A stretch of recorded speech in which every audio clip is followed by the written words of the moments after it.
আসসালামু আলাইকুম প্রিয় ভিউয়ার। আমরা মাইক্রোসফট ওয়ার্ডে কাজ করার সময় আমাদের বিভিন্ন শিট বা সিভি এগুলি তৈরি করার জন্য আমরা অনেক সময় আমাদের ওয়ার্ডে এরকম বিভিন্ন ডকুমেন্ট আমরা তৈরি করে থাকি। তো ডকুমেন্টের উপরে যে লেখাটা থাকে এটা সাধারণত পুরা ডকুমেন্টের পরিচয় বহন করে, যেটাকে আমরা হেডলাইন বলে থাকি।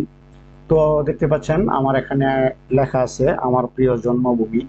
এখন আমি এই লেখাটাকে যদি বড় করতে যাই, এভাবে সিলেক্ট করে কন্ট্রোল তারপর থার্ড ব্র্যাকেট যদি আমি চাপ দেই, তাহলে লেখাটা বড় হচ্ছে ঠিকই, কিন্তু দেখেন নিচের লেখাগুলো নিচে নেমে আসতেছে। দেখতে পাচ্ছেন নিচের লেখাগুলি নিচে নেমে আসতেছে। আমি চাচ্ছি নিচের লেখাগুলি, এই লেখাগুলি যেন নিচে চলে না আসে, এবং আমার প্রিয় জন্মভূমি যে লেখাটা এটাও আমি বড় করে দেখাবো। তো এটা কিভাবে করব? তো প্রথমে আমি আমার প্রিয় জন্মভূমি এই লেখাটা সিলেক্ট করব। সিলেক্ট করার পর কিবোর্ড থেকে কন্ট্রোল ডি বাটন প্রেস করবেন। এরকম একটি পপআপ চালু হবে।